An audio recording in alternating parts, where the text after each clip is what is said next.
Assalamualaikum warahmatullahi wabarakatuh. Halo everyone. Perkenalkan, nama saya Afizah Kamila. Saya dari Universitas Negeri Jakarta, Fakultas Ilmu Pendidikan, jurusan Pendidikan Guru Sekolah Dasar Angkatan 2020. Pada kesempatan kali ini, saya akan membahas mengenai karakteristik konsep dasar PPKN SD.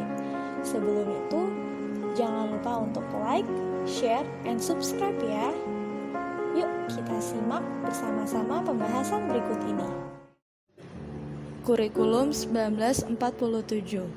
Kurikulum ini merupakan kurikulum pertama sejak Indonesia merdeka. Disebut sebagai Rencana Pelajaran 1947 dan baru dilaksanakan pada 1950. Dalam kurikulum ini, pendidikan yang diajarkan lebih menekankan pada pembentukan karakter manusia Indonesia merdeka, berdaulat, dan sejajar dengan bangsa lain di muka bumi. Fokus rencana pembelajaran 1947 tidak menekankan pada pendidikan pikiran, melainkan hanya pendidikan watak, kesadaran bernegara dan bermasyarakat. Dalam kurikulum ini, PPKN menjadi prioritas pada saat itu. Kurikulum 1964. Kurikulum ini adalah penyempurna kurikulum sebelumnya, disebut sebagai Rencana Pendidikan 1964. Dalam kurikulum ini, pembelajaran dipusatkan pada program Pancawardhana, yaitu pengembangan moral, kecerdasan emosional, keterampilan, dan jasmani. Ini disebut sebagai sekolah penggerak. Kurikulum 1968. Kurikulum pertama sejak jatuhnya Soekarno dan digantikan Soeharto. Kurikulum ini bertujuan membentuk manusia Pancasila sejati, kuat dan sehat jasmani, mempertinggi kecerdasan dan keterampilan jasmani, moral, budi pekerti, dan keyakinan beragama. Kurikulum 1984. Kurikulum ini sering disebut kurikulum 1975 yang disempurnakan, mengusung pendekatan proses keahlian dan posisi siswa ditempatkan sebagai subjek belajar atau yang disebut merdeka belajar. Merdeka belajar bukanlah sesuatu yang baru, karena sejak 1984 sudah ada. Ki Hajar Dewantara pernah mengatakan, pendidikan adalah daya upaya untuk memajukan bertumbuhkan budi pekerti, pikiran, dan tubuh anak dalam rangka kesempurnaan hidup dan kecerdasan dengan dunianya. Ki Hajar Dewantara juga membuat buku yang berjudul Pendidikan Akademik, di mana pendidikan akademik harus bersifat komprehensif, mencangkup ilmu pengetahuan, budi pekerti, kreativitas, dan inovatif. Ini dikatakan pendidikan integrasi dan pembiasaan. Terdapat beberapa amanat dan prinsip dasar guru dari Ki Hajar Dewantara. Yang pertama, ing ngarso sung tolodo, yaitu guru di depan peserta didik harus menjadi teladan yang baik. Yang kedua, ing madyo mangun karso.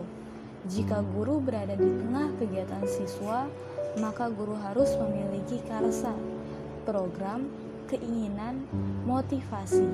Bahkan kalau perlu, guru harus memotivasi peserta didik, tidak membiarkan peserta didik lemas ataupun pesimis.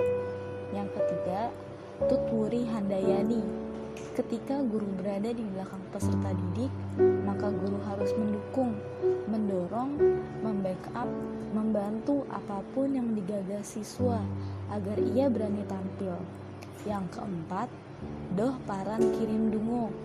Selain menjadi teladan, membangun motivasi, mendukung gagasan siswa, guru juga harus mendoakan keberkahan untuk peserta didiknya setiap saat.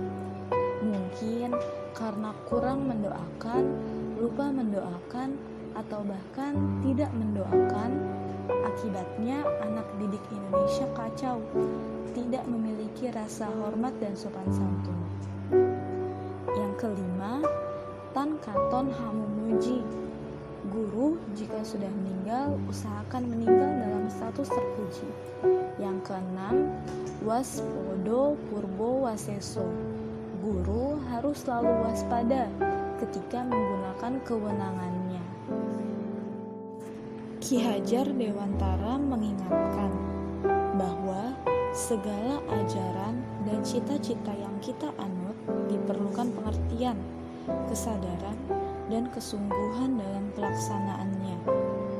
Sebagai guru yang baik, kita juga perlu mengetahui Neuroscience for Learning atau NFL.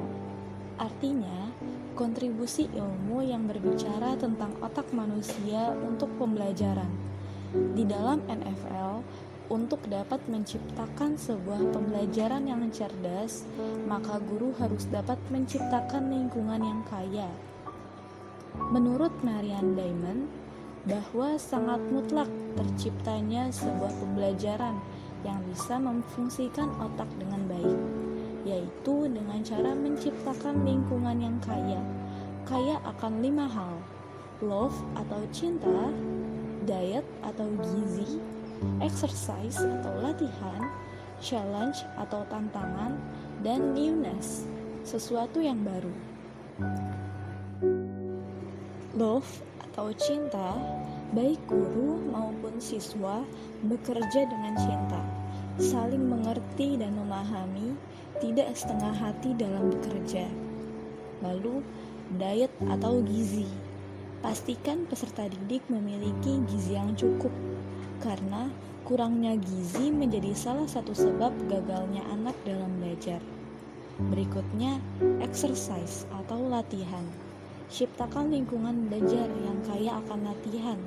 Dengan latihan berkata benar atau jujur, latihan berperilaku moralis, dan latihan bertanggung jawab.